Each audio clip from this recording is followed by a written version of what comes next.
الحمد لله رب العالمين والصلاة والسلام على أشرف الأنبياء والمرسلين وعلى آله وصحبه أجمعين. Alhamdulillah. Sometimes I don't think we really appreciate the blessings that we have sometimes. Have you ever come to the masjid or come to the Salah and wonder, is the masjid going to be here? Has that ever happened to you? It's never happened to us. Or even if you come to the masjid and you're wondering, am I going to be able to go back? Is my family going to be okay when they go back? Is my affairs in order, that God forbid something was to happen? Is that fear going through your mind, that worry or concern? It's not. So I think whenever, not a single salah should go by that we don't appreciate and thank Allah subhanahu wa ta'ala for that blessing. And also, I think we don't truly appreciate the Salah, the Fajar itself. Rasulullah sallallahu alaihi wasallam tells us that the true raka'ah before Fajr is better than the entire world and everything in it. Not the Fard, I'm not talking about Fajr, just the Sunnah of Fajr is better than the entire world and everything in it. What value would you place in all your material and things? What value would you place for all things? And even more so is the fard itself. So just once, let's all say from the depths of our hearts, say, Alhamdulillah. I want to begin with an example. Now, a story. This story is about, and I'm going to make up a name. I'm going to say Yusuf. And if anybody here is named Yusuf, don't take it personally. It's a made up name, made up person. And Yusuf has 3 issues. And my short talk today is about addressing those 3 issues. So let's say Yusuf is here studying. He's on a student visa. He's been here for maybe 6 years, for example. He's studying at a local college, and Yusuf is very committed to coming to Fajr Salah. MashaAllah.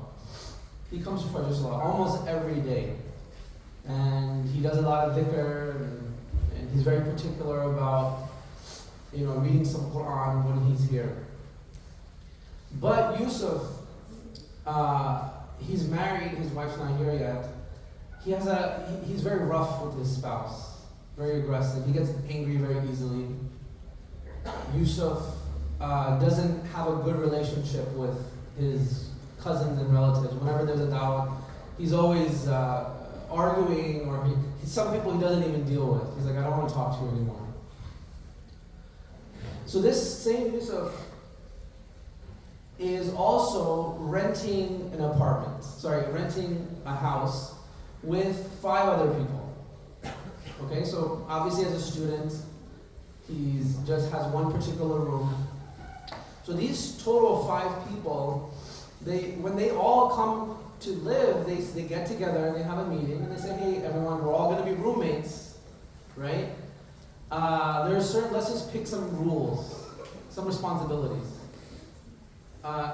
Once a week, you're in charge of cleaning the dishes and vacuuming the floor.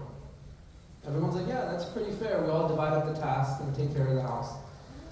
We have some rules that you don't leave the food out.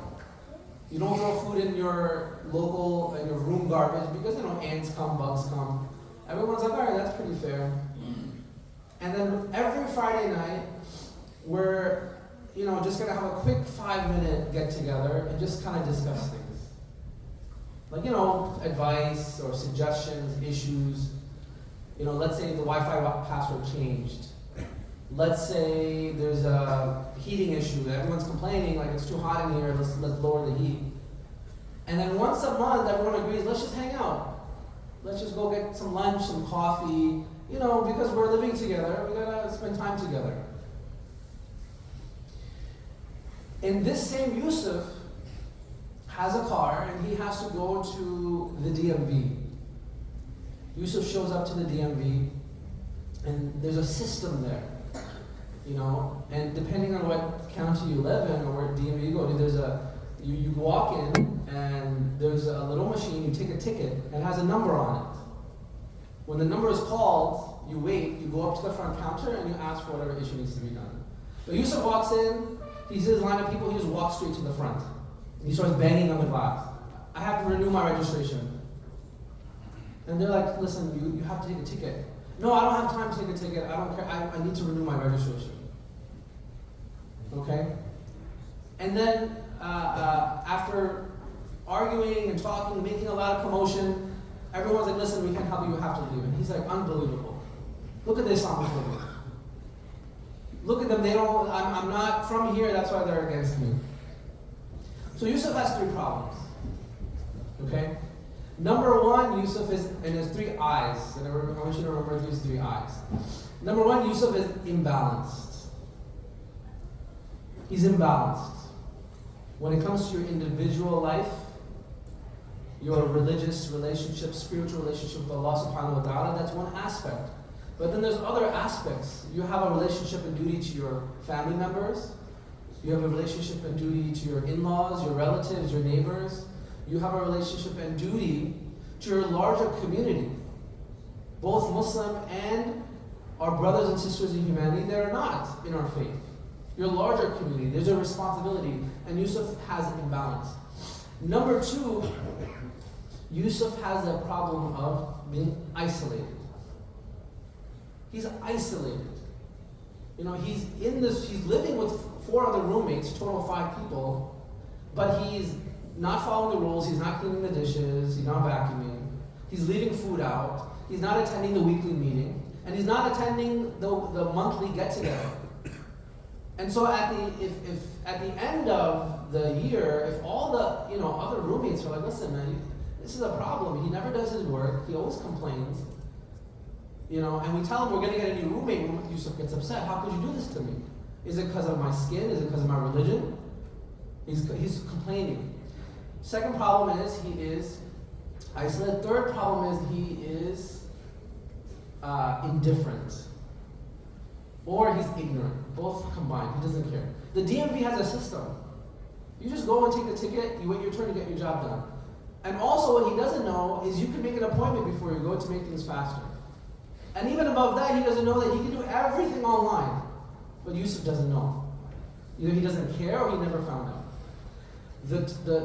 My talk today is called Faithful Activism. Faithful Activism. It's 2 things. And it addresses all these 3 problems. It's about living a life that's balanced. It's about living a life that is contributing to your local and larger society. It's about living a life of knowledge, of knowing what's going on, being educated, knowing the system. And it's based on, Imam Umar has another class on this. So I just took some snippets, some parts of it, and I highly recommend you go through the entire class. The first thing I want to talk about is every single week, the Khatib recites a few ayahs. And some people don't even know there's ayahs. He says, Ya ayyuhalladhina amanu ittaqullaha haqqa tuqatih. Khatib also recites, Ya ayyuhan nas ittaqu rabbakum alladhi khalaqakum min nafsin wahida wa khalaqa minha zawjaha wa batha minhuma rijalan kathiran wa nisaa. And the Khatib also recites, Ya ayyuhalladhina amanu ittaqullaha wa qulu qawlan sadida yuslih lakum a'malakum wa yaghfir lakum dhunubakum wa man yuti' Allaha wa rasulahu faqad faza fawzan 'azima. With the gist of that ayah, it's a very powerful ayah, that whoever obeys Allah subhanahu wa ta'ala and follows the Prophet sallallahu alaihi wasallam will be given success. Not just success, fawzan 'azima, ultimate success. Ultimate success. Happiness, security.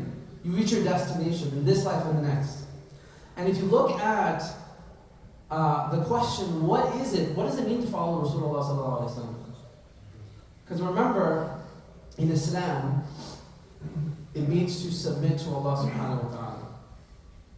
Islam doesn't, if you translate Islam, it doesn't mean religion.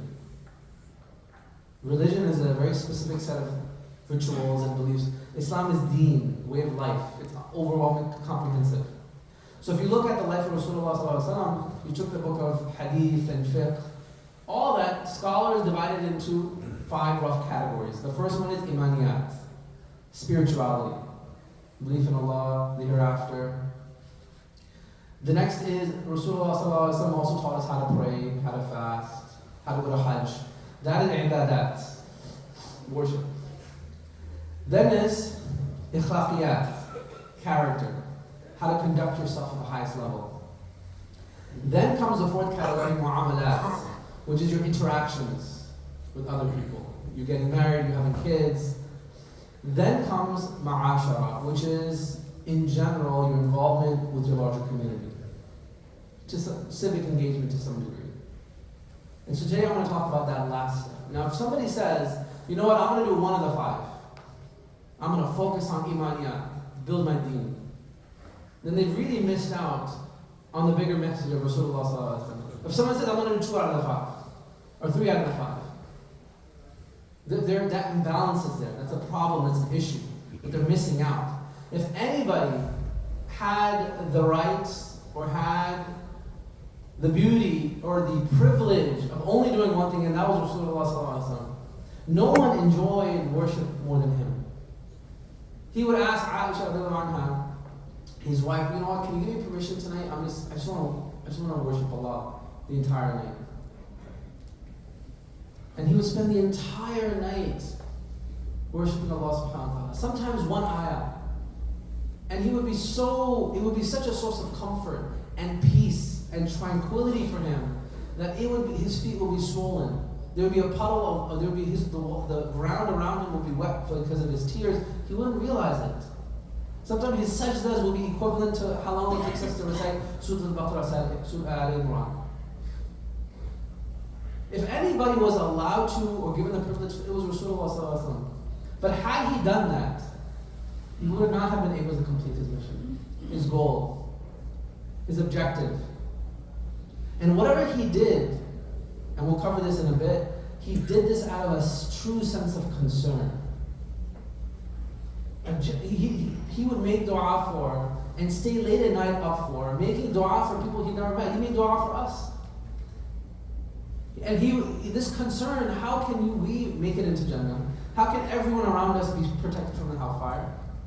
And that concern even continues to the Day of Judgment, where he's going to be running around back and forth between the hold and the scale, trying to make dua, squeeze in an intercession. Well, can I fit one extra person? Oh Allah, please forgive this one person. And that deep concern and care is the roots, the source of a lot of the activism. So faithful activism, faithful meaning this lens and balance of the deen. And then the activism comes from this sense of care. And I want you to remember this. Rasulullah ﷺ had a concern for people in the akhirah, right? He wanted people to be successful, to go to Jannah. That manifested in da'wah. Rasulullah ﷺ had a care for people in this life, their hunger, their fear, their clothing, their housing. And that concern translated into khidmah, into service. So that concern between caring for people in this life was khidmah, caring for people in the akhirah was da'wah. His whole life was spent between those serving people, caring for people. And so, number one, we think about, we can't just do one thing. It is a responsibility of us to be involved in a larger community. Now, we all know about the hadith of Rasulullah ﷺ, where he talks about a ship, right? The first top level and lower level. And I'll just try to summarize some important points. This ship is made up of people, randomly, they were assigned. It wasn't like they bought first class, or they paid a little bit less and got economy. It was randomly assigned some people on the upper deck and some people on the lower deck. And the upper deck have more amenities. They can get the water whenever they want. Okay? And the lower deck people, when they're thirsty, they need water, they're coming to the upper deck and they're getting the water and going back down. And the hadith is beautiful, and scholars give an explanation that whenever they go up, the people from the lower deck, the upper deck people are annoyed. Why are you bothering us? They make faces. So much so that the lower deck people are like, that's it. We're tired of being judged, looked down upon. Like they're always giving us issues and stairs and all this. We're not going to go up anymore to get the water to the upper deck. We're just going to make a hole in the side of the ship and get the water. And what's so beautiful, what's so powerful is that when the people started making the holes and the ship started sinking, that's when the upper deck people started caring. They went downstairs and said, "What's going on? What are you guys doing?" And who is held accountable when the ship starts to sink? It's the people on the upper deck. Because they didn't care or assist the people at the lower deck. They should have been asking the people at the lower deck, "Hey, do you need water? Can we help you? Can we make space for you upstairs? What can we do?" Because only when the ship started sinking did they start caring. If we have a situation where Allah subhanahu wa ta'ala has blessed us, whether it's the deen, a connection to the masjid, whether it's wealth, whether it's any type of blessing, we have an obligation and a duty to utilize that blessing to help others who may not have that blessing, to help others who have that need, who have that pain. And if we don't, if we live that isolated lifestyle, you know what? It's not my problem. It's not my issue. What's going to end up happening? You're still part of that ship. That's society. Whatever is happening in the ills or the problems or the issues, it's going to come back to you. It's going to impact you and your family and your life. And so to be proactive, to understand, you know what? I need to understand that their problem is my problem. Their issues are my issues. And Rasulullah sallallahu alaihi wasallam, he had the option of doing his own thing, of being isolated, and he did not. He was someone who always was involved with the people. You know, when someone does something good, Rasulullah sallallahu alaihi wasallam tells us you should appreciate them. You should thank them. What happens in most communities? People who are volunteering, maybe the masjid board, non-profit organization, holding an event, they're the main recipients of complaint, criticism. Why did you do this? Why did you do that? And it's a lot of work. It's a lot of work. And it's easy for any volunteer or any board member or any person who's trying to do good for the community to be like, you know what, I don't want to deal with this. You know what, this is too much. I'm trying to help you, and you're returning back with all these problems and issues and criticism and negativity. Rasulullah tells us, Al-ulama warathatul anbiya, scholars are the heirs of the Prophet, they're the inheritors of the Prophet. Why? They take the knowledge and they spread it. In another hadith, Rasulullah tells us that you shouldn't be jealous or envious of anyone, but there's two exceptions. One is someone where Allah gave someone knowledge and they spread it. Or number two, someone that Allah gave them wealth and they give it towards charity or good. They're infusing good into the society and the world around them. Now the Prophet ﷺ didn't say that the inheritors of the prophets are those that pray qiyam at the Prophet. It's very important. Qiyam is a cornerstone, a foundation. It is the process and elevation of your ibadah. You know, when you establish your fard, the next level is you establish your fard and your sunnah. When you establish your fard and sunnah, then it's fard, sunnah, and nawafil. And then eventually get to the point where you're doing all that and you're doing qiyam. You're praying tahajjud. Or you're praying before you go to sleep. Remember, qiyam is praying in the night. It doesn't have to be in the middle of the night. And tahajjud is a whole another level where you sleep and you wake up and pray. But the point is, it's a growth, and it is very important. But there's a certain aspect of learning and teaching that involves interactions with other people. It's about that sharing of good. Rasulullah sallallahu alaihi wasallam also says, "Balaghu anni walau ayah," convey on my behalf, even if it's one verse. Even if it's one verse, inheritor of the Prophet. Another hadith, Rasulullah sallallahu alaihi wasallam says, "Alladhina yukhalidun nas wa yasbiru." The hadith goes on is the one who mixes with the people and tolerates the hardship that comes with mixing with the people is better than the one who avoids the people and is not patient with the hardship that comes with that. When you get involved with people, it opens the door to problems and difficulty. People are difficult to deal with. Not just within your family, not just within your relatives, but in general. And Rasulullah ﷺ knew that, and he did that. He was involved with people. The question is, how involved are we? Are we living more towards a life of isolation? Where we're just like, we're doing our own thing? If Islam was deen and ikhlaq and character, then the best testimony of that good character is how you deal with bad character. How would you know good character if it wasn't for bad character? Right? So the first level is you mix with people, you get involved with people's lives, you try to be in the room, and you deal with them. That's the first level. You tolerate them, you're patient with them.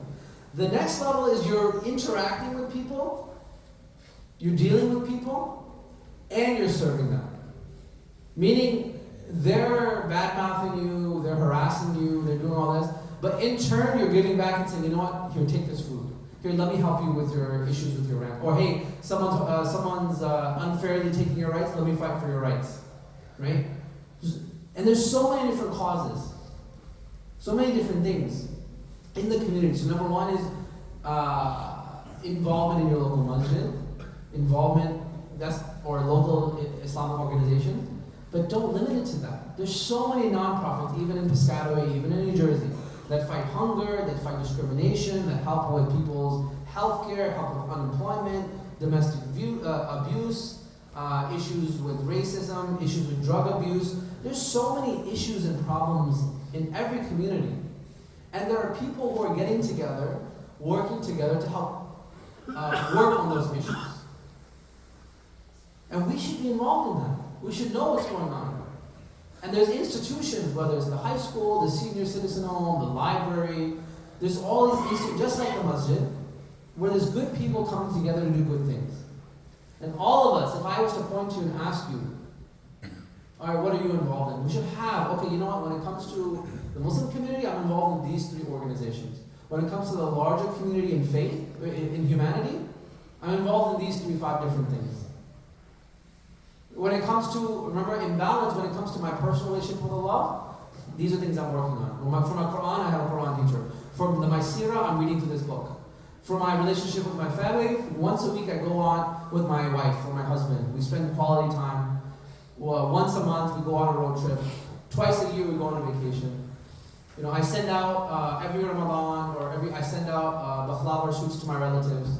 I send a WhatsApp message to my relatives overseas or wherever. There's a system of maintaining that balance. So we should have that within us.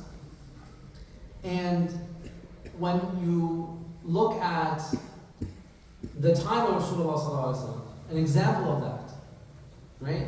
We all at the time of Rasulullah sallallahu alaihi wasallam, there was a class system, a tribal system, right?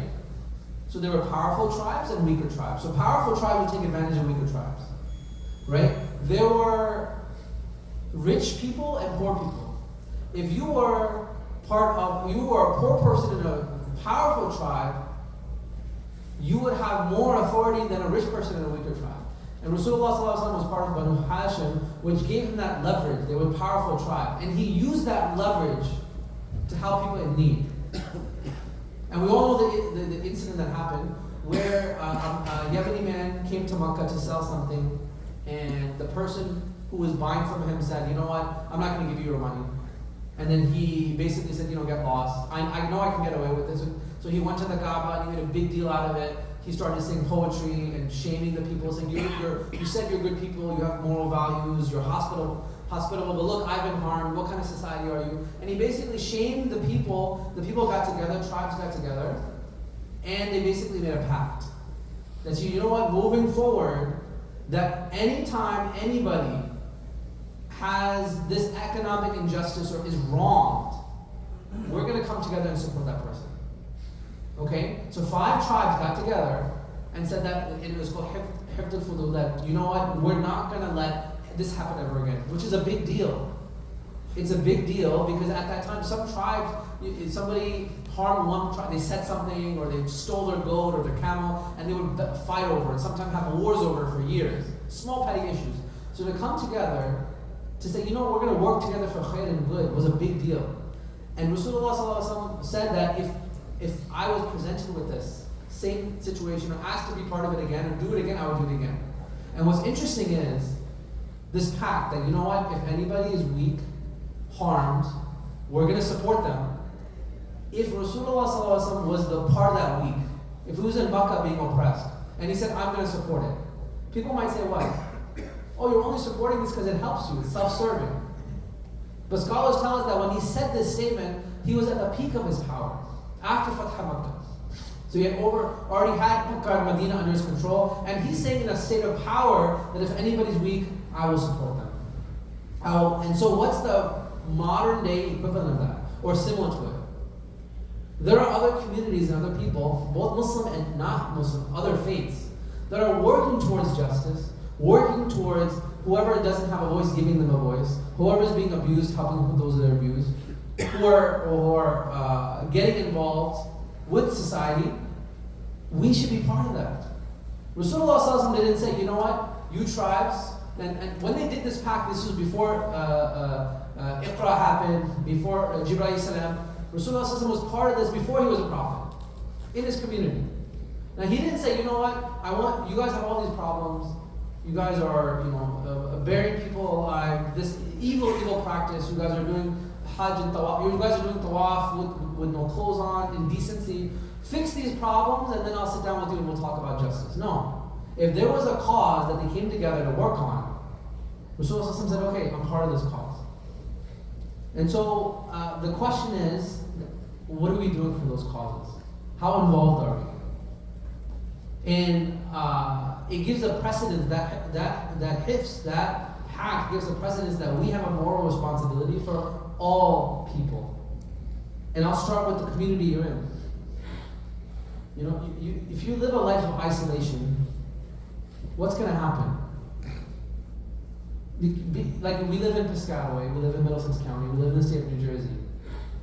We should be in a situation, imagine you disappeared, or imagine the whole Muslim community disappeared one day. Is there going to be like, oh my God, where's everyone? Or are they going to feel like we're missed? Or is it going to be like, oh, nothing ever happened?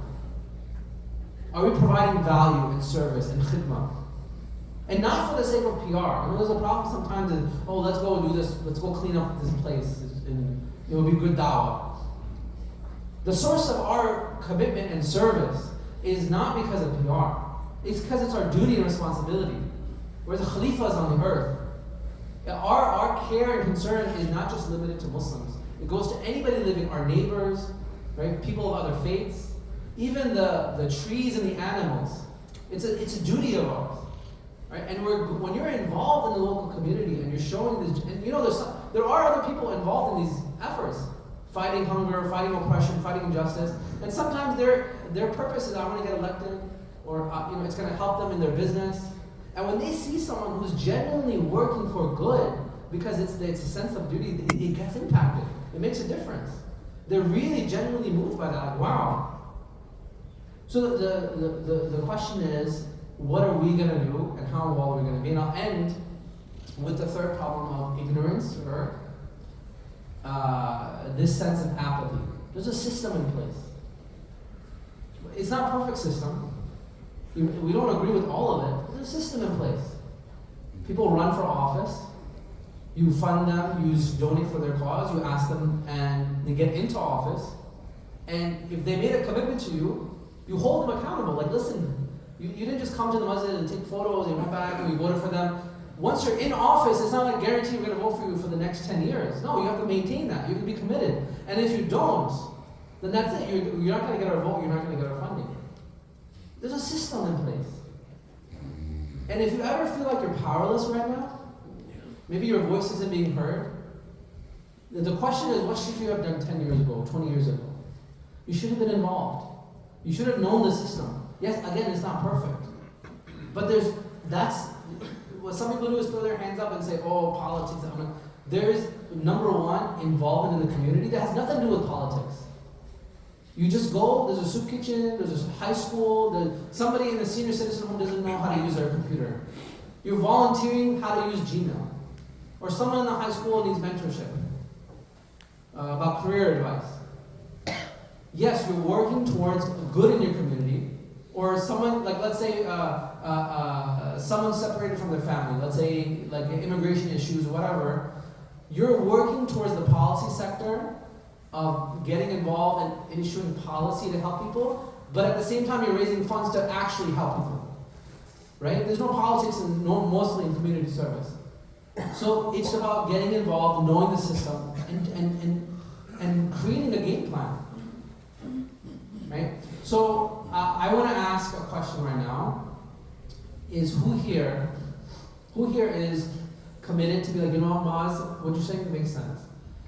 If I have an imbalance, I'm going to work my imbalance for my personal life, with my personal ibadah, my relationships with my family, and my involvement in my community. And you know what, Maaz, number two, you're right. I'm living in a bubble. It's my own. I need to break this bubble and be not isolated. Be involved in my larger community. If you're not involved in the Muslim community, get involved. Volunteer. But don't stop there. Get involved in a local, larger community. There's committees, there's organizations, there's nonprofits. So much going on, right? Civic engagement, get involved. And number three, you know, Maaz, you're right. I'm going to learn more about the system that we're in.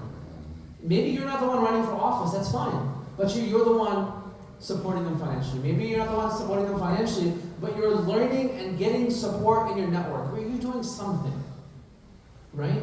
Getting to the point where you're voicing your opinion and you're getting involved. Yusuf alayhi salam, when the brothers got together to kill Yusuf alayhi salam, we all know the story. Evil intentions. The Quran tells us that the brothers got together and they said, we're going to kill Yusuf. Uqtulu Yusuf. One person said, no, let's throw him in the well. Let's not kill him, let's throw him in the well.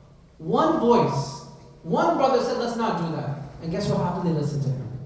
Don't ever underestimate your voice. Don't ever underestimate your contribution and significance to greater policy or greater community change. And the question is, number one, understand the value of your voice, and number two, work on building your voice, the power of your voice. Again, that roommate example, if there's an issue that comes up with the roommate, a concern he has, and he's just not doing anything, not doing his chores, not following the rules, and he starts complaining to the other roommates, hey, I have this problem, my window doesn't close properly, the draft comes in, and he's complaining, having a commotion. If he was someone involved, if he knew the system, he'd get his window fixed like that. But because he's isolated, he doesn't know the system, he doesn't know what's going on, no one wants to help him. Nobody cares about helping him. Nobody cares about what he thinks. So we should get involved. We should know the system, and we need to have a balanced approach to our lives. So, who here with the raise of hands? I want you to raise your hand if you wants to be like, I'm going to make the intention to actually do a Maaz. I want you to raise your hand. No, higher. Very, very high. Okay. Now, no, keep it up, keep it up. No, higher. You put it down. And I want you to go like this to the right. Go like this to your right. Now, who's there? And I want you to spend the next 60 seconds, say salam to them. No, raise your hand high. Look at the person next to you. Who has their hand raised? Look at the person. No one's looking. Look at the person. Okay? I want you to say salam. Get their name and their number. Do it right now. Really quickly. Say salam. I want to make a difference right now. I don't just come and listen and go home and go to sleep. I need bagels. Say salam, what's my name, exchange numbers, and say, you are now, congratulations, my accountability buddy.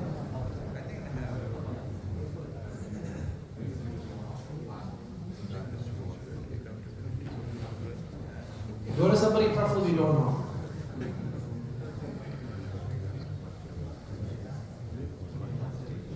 Okay? Say, you are now my accountability buddy, and today, by the end of today, it's up to you, by the end of today, we're going to have a 5-minute call. You can do it now in breakfast. And we're going to ask each other, what are we going to do for these 3 problems? I'm not talking about a 50-year strategic plan. You can do that too if you want. I'm saying, for my personal life, how do I bring balance between my ibadah, like let's say for example, you know what? For my Quran and Sunnah, those are 2 things, very simple to start with. What am I doing now? What am I going to do differently? For my Sunnah, what am I doing now? What am I doing differently? For my family life, what system am I going to create to be more involved and be a better husband, a better wife, better son, a better daughter, better brother or sister? And the third question is, how am I going to get more involved? And you guys can get involved together. You know, let's join a committee at the Masjid. Let's join a committee at local Piscataway Township. Let's join a non-profit group. So that's your task. Okay?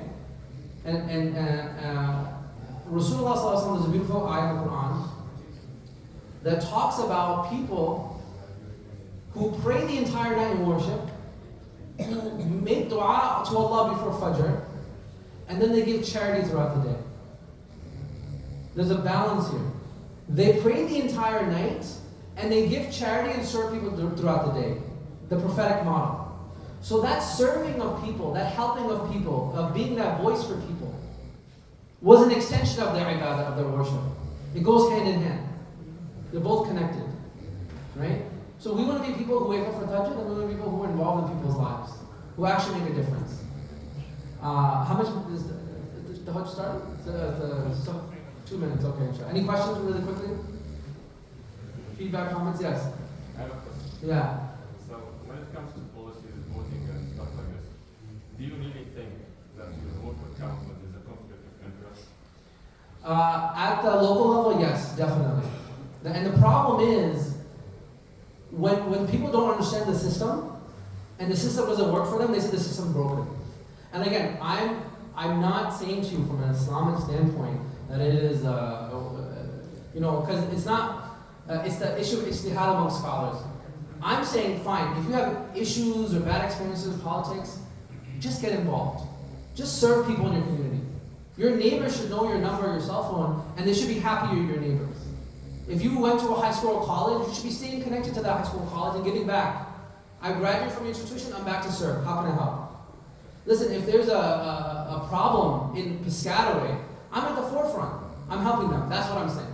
Yeah. And then in terms of politics and local government, find someone that has knowledge and talk to them. You know what? I'm just interested. I want to learn more. Right? When you do the system correctly, it is effective. And again, just like if somebody showed up to the DMV and said, you know what? I don't like the system of taking this ticket. I don't agree with it.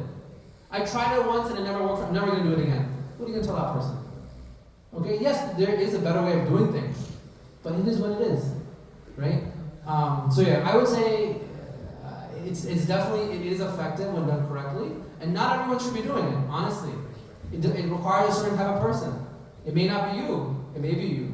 But if you're not the right person, you're going to find someone who is the right person, right? And it's not black and white, unfortunately, it's not like, we're looking for a prophet, then I'll vote for him. It's not. It's a very gray, complicated area, and I'm not saying it's perfect, but it is something that we need to be engaged with and try to work with them. Yeah. You should join a masjid board and develop a grassroots. Yes, alhamdulillah. I was on the board for many years, alhamdulillah, and it is something that's on my mind as well. But it's really, all of us should be thinking, we're attending a masjid, then we're volunteering in the masjid, and then we're leading a masjid. So all of us should be in one of those 3 categories. We should not be, I show up and pray and I go home. Just like it's not you live in a community and you eat and sleep and do nothing. So inshallah, I think all of us, we need that growth pipeline. We go from here to here and encourage others as well. Inshallah, jazakallah khair. Subhanallah wa bihamdika. Ashhadu an la ilaha illa anta nastaghfiruka wa atubu ilayk. Subhanalladhi rabbil izzati amma yasifun. Wa salamun ala al-mursalin. Walhamdulillahi rabbil alamin.